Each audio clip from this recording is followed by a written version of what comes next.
Agora, então, o padre Silvio César da Silva, pároco da paróquia Santa Terezinha, região episcopal Santana, da Arquidiocese de São Paulo. Ele foi ordenado sacerdote no ano de 2001.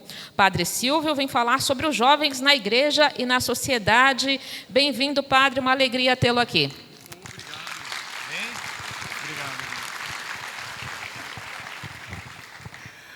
Boa tarde. Estou muito feliz de estar aqui, não é? Numa plenária grande assim. A gente que tem um pouquinho mais de 1,5 metro se sente menor ainda, né? Num espaço grande assim, então fica difícil, né? Mas que bom. Agradeço muito o convite do meu querido bispo, amigo, Dom Jorge, que me convidou para estar com vocês nessa tarde. Brevemente, falando sobre este tema, que é sobre a figura do jovem na igreja e na sociedade. Como salesiano é uma das marcas do nosso carisma, a gente olhar, não é, por esta missão da educação da juventude. E nesses anos, né, que venho vivendo com os salesianos, e aquilo que vocês também experimentam, né, nas famílias, nas casas, são os desafios que nós vivemos todos os dias. E como situar a figura do jovem no espaço da igreja, como situar a figura do jovem dentro da sociedade, não é? Então, brevemente, e comigo está um casal jovem, que daqui a pouco vai falar com vocês, o Tiago e a Jéssica. Obrigado. Olha ali que legal, gente, é chique aqui, né? Diz que eu vou falar até às 5h15, que bom, então tá. Eu estou aprendendo com o meu bispo, assim, olha, ele gosta de fazer piadinha assim, né? Então até 5h15 eu vou falar para vocês. Começo com um texto de Eclesiastes, no finalzinho do capítulo 11. Eclesiastes, no finalzinho do capítulo 11, que é a partir do versículo 9. Diz aqui: Alegra-te, pois, ó jovem, na tua adolescência, e teu coração esteja no bem durante a tua juventude. Anda nos caminhos do teu coração. Deus te chama a julgamento, tira a angústia do teu coração e afasta o mal do teu corpo, pois a adolescência e a juventude são vaidade. No nosso mesmo texto sagrado, 1 Timóteo, no capítulo 4, versículo 12. Ninguém te menospreze por seres jovem. De tua parte, procura ser para os que creem um exemplo, pela palavra, pelo modo de proceder, pelo amor, pela fé, pela castidade. Palavra do Senhor. Hoje de manhã eu abri lá em casa um encontro, um retiro dos nossos crismandos. Tem lá mais ou menos 85 crismandos, que no próximo dia 2 Dom Jorge vai conferir, não é? O sacramento da crisma.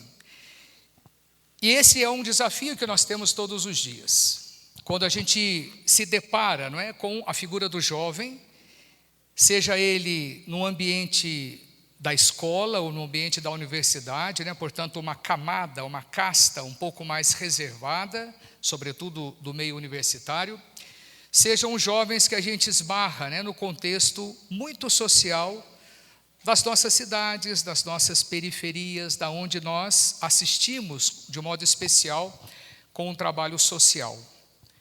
Em primeiro lugar, é a gente ter esta delicadeza de não olhar o jovem apenas naquela figura que está na nossa frente, mas olhá-lo a partir da vida e da história a qual ele pertence. Quando eles falam, né, os salesianos trabalham com os jovens. Não, nós trabalhamos com todo mundo, até porque o jovem, ele vem de uma família. E o que a gente percebe hoje é o grande desafio de falarmos da evangelização para essa camada de modo especial, onde o alicerce dessa formação, a base dessa formação é a família. Como a família entra hoje, né, nesse processo amplo de tantas possibilidades, podemos assim dizer, ou de uma desconfiguração Hoje a gente tem medo dessa matéria-prima que chega diante de nós.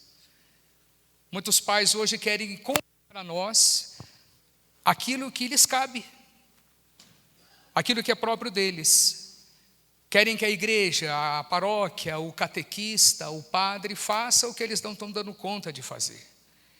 Como é que nós vamos orientar, não é, o adolescente e o jovem para um trabalho, um processo dentro da igreja, se a sua base não lhe dá nenhum sinal, nenhuma perspectiva?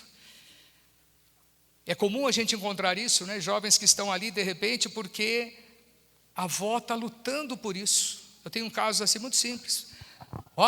Padre, os pais dele não querem nem saber dele, hein? Eu que estou aqui tentando das tripas coração para ver se fica. Que bom ter uma avó assim, né? Alguém na família precisa tentar ainda, né, lutar e acreditar nesses valores. Fato é que não está ali na nossa frente apenas o desafio, mas o desafio que vem por trás.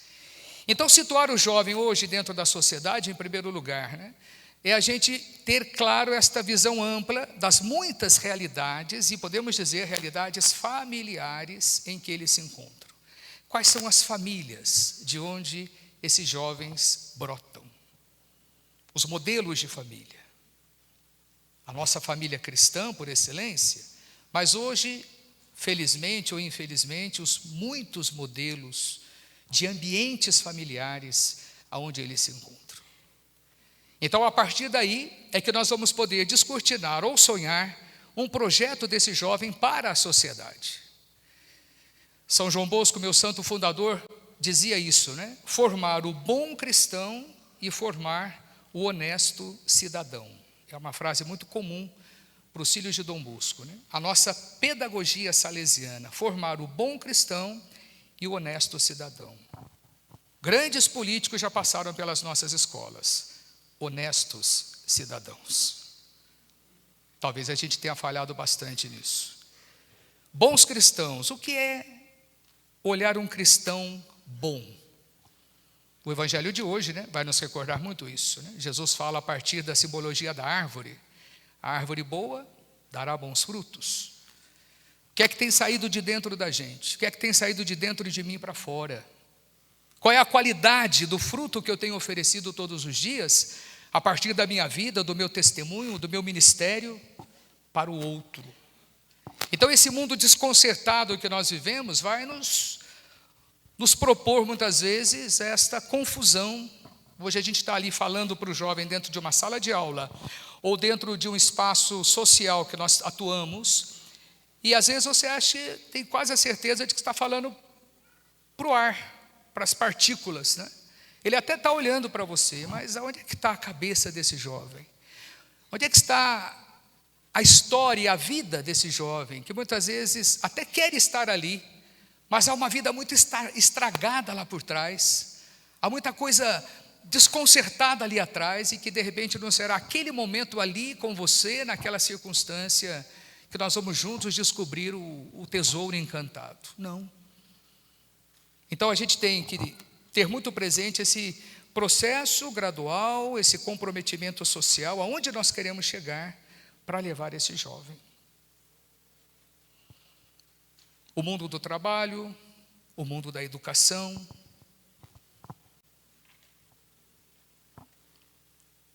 Essa perversa forma de apresentar hoje a vida humana a partir de uma beleza estética. Hoje temos pressa de apresentar o nosso produto a partir, não é, das academias, a partir da beleza estética, né? E às vezes do esvaziamento moral, humano, intelectual. Basta a gente ver, né, o que a moçada hoje gosta de curtir, de escutar, não é? A qualidade da literatura, seja ela, não é, a letra, seja ela a música, seja ela, enfim, a arte. Claro que quando digo isso não é como se tudo estivesse perdido, tem muita coisa boa, mas é a partir dessa massa, né, que nós precisamos tentar encontrar aí um meio, uma forma de projetarmos esse jovem para a sociedade do mundo que o espera. A condição social que vivemos enquanto este país, enquanto este Brasil, vamos falar, somos aqui de São Paulo, né, desta região toda, algumas cidades um pouco mais evoluídas e avançadas, algumas cidades um pouco menores, talvez com um pouco menos recurso, mas enfim, são as nossas realidades, e é ali que eu tenho que enfrentar todo dia. Pais que sofrem o tempo todo esse sofrimento dos filhos. Antigamente a gente via muitos jovens que terminavam seus cursos acadêmicos e já tinham aquele sonho, aquela coisa bonita no nosso tempo, de entrar para o trabalho. Hoje eles acabam uma faculdade, não tem perspectiva. E para onde nós vamos? E para onde nós vamos? E o que vamos fazer? Então, nesta condição, nós vivemos e podemos olhar o jovem na sociedade de hoje. E no meio disso, jovens que decidiram encarar, não é, os desafios da vida e colocar valores a partir daquilo que eles estão vivendo hoje. Eu falo que são os pequenos martírios dos nossos tempos. Eu quero ser, para a sociedade que eu vivo, alguém que tenha valor, alguém que agregue, alguém que possa fazer mais. Citando a memória de Cornélio e Cipriano, né? Hoje os nossos martírios podem ser outros, porque a gente não vai ter condição de chegar naquele ali não, né? A gente já não dá conta de pequenos sofrimentos no nosso dia a dia. Tem gente que é muito católico, basta sofrer uma primeira situaçãozinha difícil que a gente vai ver de fato onde é que está o catolicismo. Quantas pessoas brigam com Deus, abandonam a igreja por coisas miúdas, porque a fé, ela não foi experimentada. Talvez ela tenha sido folclorizada. Essa palavra é meio minha, viu?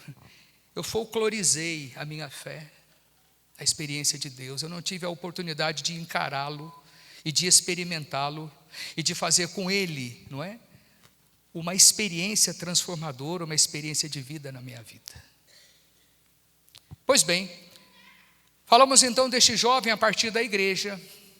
Eu recordava aos crismandos hoje de manhã, não é? A gente ainda consegue ver alguns grandes momentos, né, em que a juventude se faz muito presente, em quantidades menores, a partir de grupos, a partir de pastorais, dentro das nossas igrejas. Um pouquinho maior, de repente, num movimento maior de igreja, né? Quem estava na cidade de São Paulo domingo passado pôde acompanhar no Desperta Brasil um bom número de jovens dentro do estádio do time concorrente nosso, né? Mas um momento bonito do Espírito Santo. Exatamente. É o santo que está ali, não é? Tá bom. Pois bem, que bom. Ou um pouquinho mais dias atrás, quem teve a oportunidade de acompanhar ou estar lá em Fátima, em Portugal, vivendo novamente uma experiência muito clássica, né? Um painel muito bonito de uma juventude que num primeiro momento parece estar ali por um chamado, por um apelo maior. As Jornadas Mundiais da Juventude trazem isso para nós, né? Algumas expressivamente, em momentos que nos emocionam. Claro que muitos que estão ali, estão no turismo, estão na coisa boa, né? Mas que nos momentos religiosos demonstram isso para nós. Vamos recordar, por exemplo, no Rio de Janeiro, né? Aquela extensa praia de Copacabana, um silêncio de uma juventude em adoração. Eu estava bem longe do palco principal, e aonde eu estava havia um silêncio muito grande, porque a gente pode até pensar, os primeiros ficam quietinhos, mas depois vira zona. Não, era assim. Então alguma coisa ainda desperta para nós esperança, alguma coisa ainda diz, vale a pena a gente propor com ousadia esse projeto, a vida dos nossos jovens. Eu estava agora 2 dias atrás na assembleia da minha província e nós estamos debruçados sobre os desafios da nossa missão para com a juventude. Como falar de fé, como despertar no jovem essa dimensão religiosa, não é? Num contexto tão difícil, tão atribulado que eles vivem e a gente também vai tentando encontrar soluções. O mundo da catequese também passa por isso. Está difícil, minha gente. Não basta dizer que Jesus é o Senhor e vamos ser felizes e vamos fazer o oba-oba, porque a hora do oba-oba passa. O querigmático é muito bonito, mas e aí? Onde é que nós vamos canalizar essas forças para que catequeticamente eles descubram a beleza deste Deus? Claro que é mais gostoso a gente estar vibrando com a juventude num grande evento, e precisamos ter, mas e o dia a dia dessas pessoas? Como é que eles estão alicerçados dentro de uma comunidade cristã, assessorados, não é? Para que eles vivam uma experiência que seja convincente. Eu estou aqui por causa dessa experiência com o Senhor. Graças a Deus a igreja ainda desperta pessoas maravilhosas. Nós estamos aqui no Brasil com a figura do Guido Schaefer, esse grande surfista, não é? Agora já sendo reconhecida a sua causa de santidade. Um surfista que tive o grande prazer, aliás, ele teve o grande prazer de me conhecer, não é? A gente se encontrou algumas vezes pela Canção Nova. Um menino de grande coração, alguém que estava ali pronto para exercer a medicina, já estava exercendo a medicina, e de repente com este sonho da vida sacerdotal, e testemunhou isso aos seus amigos, e morreu fazendo o que gostava. Morreu dentro da sua profissão, surfando. Carlo Acutis está num momento tão forte, né? No Brasil, essa expoência deste menino, da sua forma de viver. Agora em outubro, acompanhe nos cinemas aqui em São Paulo, o filme sobre ele está chegando.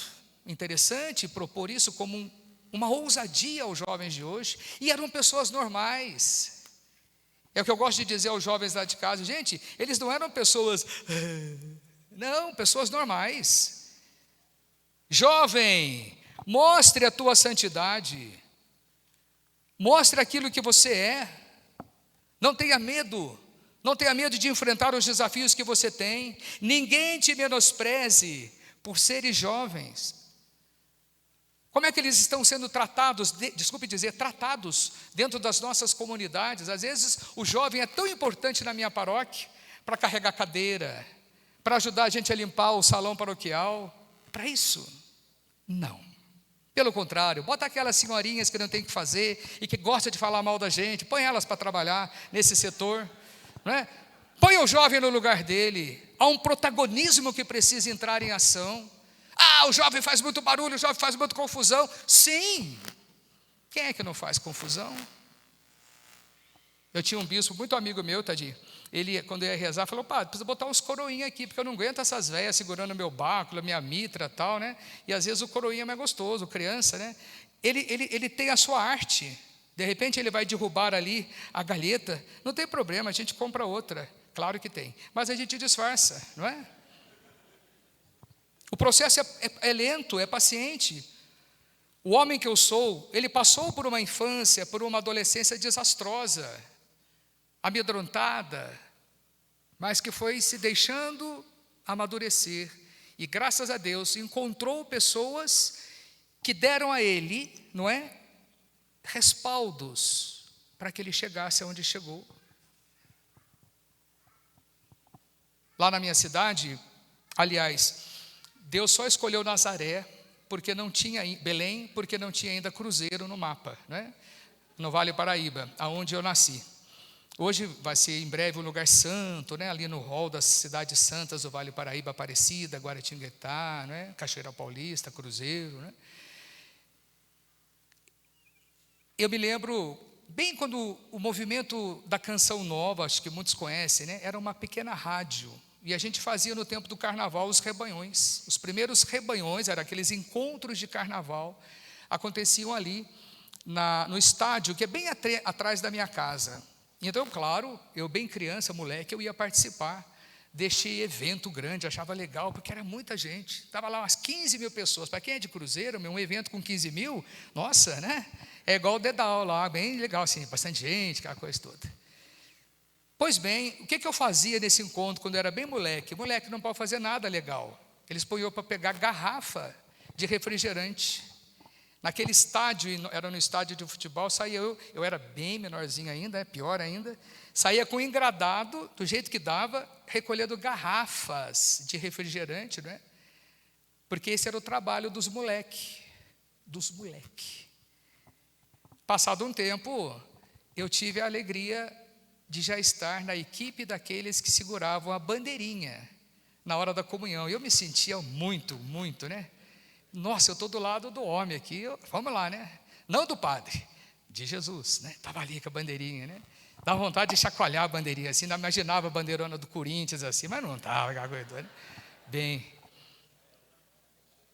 passado um tempo, eu estava assessorando os sacerdotes, né, naquele ambiente de bem-estar, que tem essas coisas de encontro, assim, né? Nossa, que legal, né? A gente poder estar perto dos padres, né? Até que chegou o dia em que eu estava presidindo a missa, num rebanhão, né? Então o processo foi assim. Comecei lá nas garrafinhas, mas eu tinha um olhar muito fixo, aonde eu queria chegar. O tempo foi assim, bastante catando garrafa, trabalhando na lanchonete, segurando bandeirinha, ajudando os padres a chegar na sala do bem-estar e levá-los por palco na hora da pregação, até o dia que eu pude dizer, de maneira tão bonita, como é bom estar aqui, não é? Hoje, oferecendo este serviço a esta comunidade, né? Ainda mais em dias que a nossa carga de trabalho, né, ela está muito escassa, né? Está difícil achar padre hoje, está difícil. Outro grande desafio para a nossa igreja, esta chamada via pastoral, a vida sacerdotal e a vida religiosa. Um outro grande desafio que temos. Lá em Cruzeiro, nas portas das nossas cozinhas, no quintal, tem aquele sapinho marrom, ainda ele está em extinção, né? Não existe mais quase. Então eu digo que são eles e são os padres. Estamos em extinção, né? Estamos acabando, né?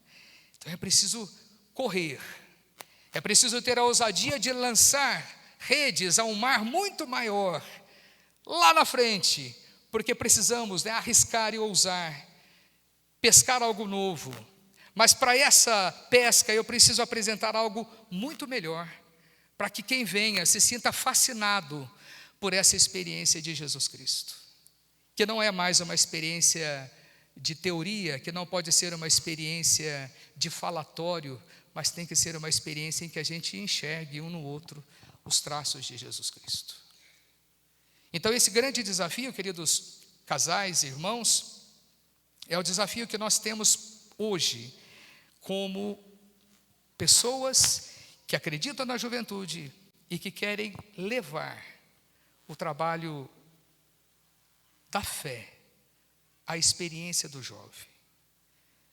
Paulo, escrevendo a Timóteo, recorda-nos isso. Da tua parte, procura ser para os que creem um exemplo pela palavra, pelo modo de proceder, pelo amor, pela fé, pela castidade.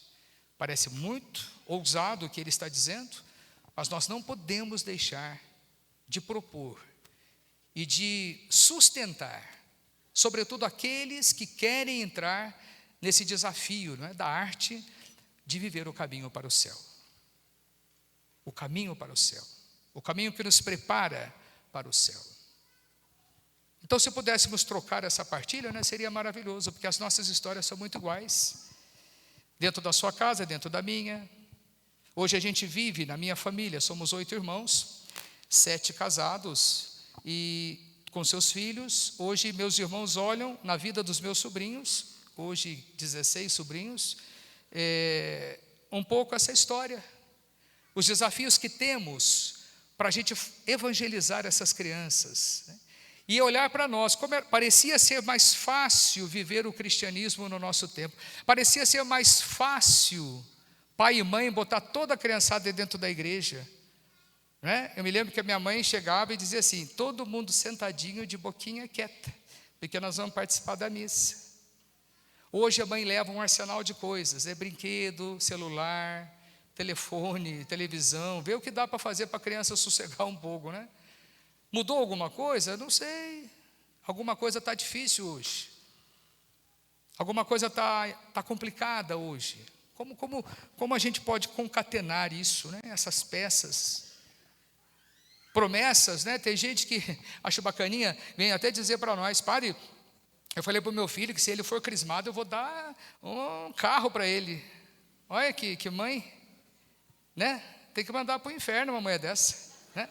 Não entendeu nada. Como é que eu vou dar um carro? Como é que eu vou? Eu estou comprando, eu estou legalizando, eu estou negociando. Não.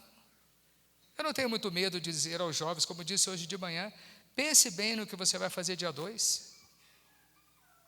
Prove para você que você é um pouco mais competente do que você mesmo acredita ser. Não entra na onda. Esses 5 anos que eu estou ali, meu cálculo mais ou menos foram uns 500, quase 600 jovens crismados. Onde é que está essa moçada hoje? E não é hora de ficar dizendo é culpa dali, culpa daqui, não é culpa de ninguém. O negócio é esse. Nós temos que encarar a realidade que nós estamos. Não dá para eu ficar floreando com saudosismos, não. Eu não sei os outros, mas nós ali ontem, sobretudo debruçados na questão formativa e vocacional dos nossos jovens, nós estamos olhando para nós mesmos, para onde nós vamos, onde nós queremos chegar, não é? Para propor a eles e ao mesmo tempo ser para eles, não é? Esta via de um caminho que os leve para o céu. É o caminho que nós estamos, que a gente vai enfrentar todos os dias, caminhos de jovens bonitos e maravilhosos que nos procuram sempre e que querem e acreditam nisso, mas é uma camada pequena. A gente, ao mesmo tempo que olhava o lado de cá, né, jovens ali dentro louvando e rezando, dentro desse jeito próprio de rezar, do outro lado, centenas e centenas e centenas e centenas de jovens fazendo algo bonito também, vendo a cultura, vendo a música, porém, com outro tipo de descomprometimento. A beleza está no palco, mas às vezes a desgraça está aqui embaixo. Aqui se perde muito da graça, né? Esta liberdade, esta libertinagem, essa tal forma muito satisfatória e descomprometida de viver. Então, queridos casais, né, esse movimento bonito da Pastoral da Família, que enxerta, né, a realidade das nossas comunidades, das nossas paróquias, esse trabalho é muito bem-vindo, né, e nós temos muito por fazer. Nós não podemos, né, olhar com medo ou com desânimo, pelo contrário, olhar como homens e mulheres que de repente estamos tendo aquela oportunidade que os primeiros apóstolos tiveram. Nós temos aí um mundo grande à frente da gente, e Jesus está dizendo de novo para nós: eu vou colocar você lá como um cordeiro no meio desses lobos. Vai ver o que te espera. Muitos talvez desanimem, desistam, muitos se sintam fragilizados, muitos se sintam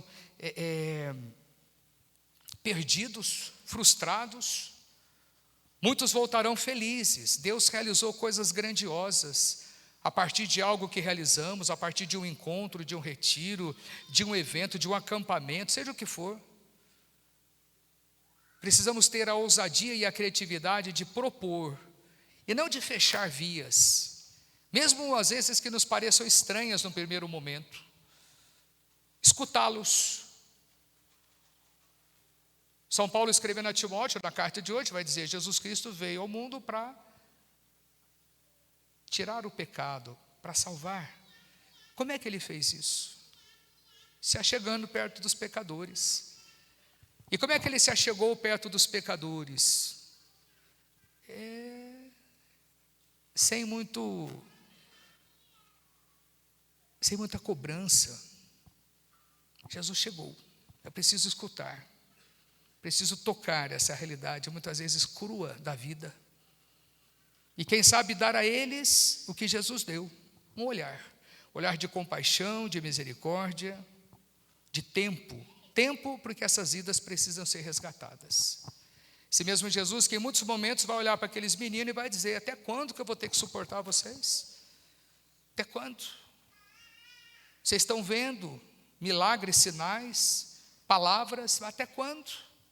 Até quando a pesca de vocês não vai dar certo? Até quando essa rede vai continuar vazia? Mas Jesus esperou. E graças a essa espera operante, chegamos aqui. E o legado está aqui nas nossas mãos, para a gente ir adiante, para a gente fazer que esse reino de Deus continue acontecendo. Então é esse trabalho que nós realizamos sempre. quando vocês estiverem nos seus encontros, nos seus planejamentos, nos seus retiros, não é? Dentro das temáticas propostas, como igreja, em sintonia com esta igreja que somos, precisamos encontrar o norte para onde queremos chegar. Almas, dai-me almas, vamos salvar almas, vamos buscar almas, vamos acreditar nisso. E no nosso dia a dia, não é? Como nada se cria, tudo se copia, vamos trocar as figurinhas. Puxa, eu fiz algo tão bonito lá na minha igreja, na minha comunidade, foi tão bom, traga isso para nós. A gente só muda de endereço muitas vezes. E muitas vezes também o que a gente vai encontrar, não é? São desafios diferentes, onde a gente é chamado o tempo todo a configurar isso. O que é que eu tenho em mão? Há um evangelho, há uma palavra que eu preciso levar para essas pessoas. Pois bem, faça-as. E vamos a partir dela, né, tocar a vida desses jovens. E quem sabe, né, reconstruir uma sociedade, não olhar para essa sociedade, mas uma sociedade que está muito perto de mim, e a partir dessa pequena sociedade a gente vai construindo. Eu ainda tenho esperança nisso. E acho que vocês também, é por isso que nós estamos aqui. Ok? Sem delongas, né? E eu sou legal, viu? Eu não falo muito não, porque eles me colocam sempre nesse horário depois do almoço. Eu já percebi, eles são legais, né? Vocês almoçaram feijoada hoje, fiquei sabendo, né? Aí vai aquele momento bem legal da digestão, né? Que a coisa começa a trabalhar assim. Tanto que me acompanha uma cardiologista. Eu sempre quando venho falar, eu trago uma cardiologista, porque às vezes acontece de muita emoção, alguém passar mal e ela está aí, né? Para os primeiros socorros, assim. Eu já estou trabalhando em equipe agora, né? Mas brincadeira à parte, é breve, mas ao mesmo tempo é a minha forma de dizer a vocês, né? A partir daquilo que nós acreditamos, a figura do jovem hoje na sociedade. Há uma juventude bonita, há uma juventude com esperança, há uma juventude com sonhos. Há uma juventude desesperada, há uma juventude abandonada, há uma juventude que precisa de nós. Nós não podemos deixá-la. Dom Bosco, até mesmo uma das suas principais atividades pastorais, era ir pelos cárceres, em Turim. Os jovens que já estavam jogados, que já não prestavam para a sociedade. E Dom Bosco viu neles muitas possibilidades, como Jesus fez, não é? Com muitas pessoas que já estavam jogadas fora da sociedade, Jesus viu nelas possibilidades.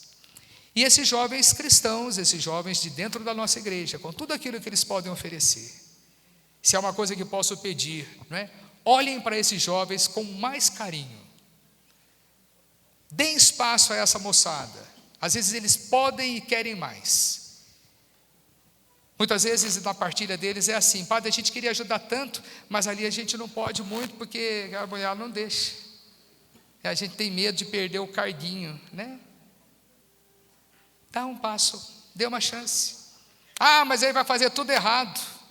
Não, se você deixar, pode ser que sim, faça junto. Quando a gente fala de que eles venham para cá, não é para a gente sair, soma. Papa Francisco nos propôs isso, né? Que a igreja, toda ela, seja uma única pastoral da família. Hoje eu desafiava os jovens a estar ali na catequese, na crisma, nos trabalhos da igreja, não por causa dos trabalhos. Seria muito pobre a gente estar na igreja por causa desse trabalho pastoral. Esteja na igreja por causa de Jesus Cristo. Esteja ali por causa dele. Então o grande desafio para nós é despertar neles e em nós, quem sabe, também pessoas que de repente já se cansaram, despertar em nós novamente essa paixão por Jesus Cristo. Abrindo o nosso encontro, a nossa assembleia, esteve conosco Dom Bruno, monge beneditino aqui de cidade próxima, Vinhedo, e ele me emocionou por diversas vezes, quando o tema tratado foi: o mundo está em crise, a sociedade está em crise, a igreja está em crise, o homem está em crise. Sabemos disso, mas o que é essa crise? Qual eixo nós perdemos da história? E nos provocou a isso. citando, né, grandes comunidades hoje, grandes mosteiros, a vida religiosa em sinal vermelho. Frase doída, dolorida para nós. Do jeito que é a vida religiosa, do jeito que ela sempre foi, ela corre o risco de acabar. Hoje, as pessoas buscam, e quem sabe, mais oportunidade de vivermos família, respeito humano, valorização do outro. Tudo aquilo que de repente vai abrindo carências em nós. E por isso ele se dizia, grandes comunidades com 1, 2, no máximo 3 religiosos. E os únicos, para onde vamos? Não é? Que possamos redescobrir em nós essa paixão por Jesus Cristo. E apaixonados por Ele, apaixonar o outro, para que venha fazer essa experiência conosco. Eu acho que eu posso linkar agora, né, o casal Tiago e Jéssica, que é lá da minha paróquia, um casal muito, muito bonito. Fizeram uma experiência muito bonita, de caminhada para a vida matrimonial. Estão quase celebrando aí o 2º ano de casados, né? E agora anunciaram a gravidez, né? Jéssica é jornalista, escritora, dessas coisas. Tiago vai estar na próxima novela, Ela por Elas, né? Na Globo. Então, eles vão falar um pouquinho também dessa bonita realidade de ser jovem na igreja hoje.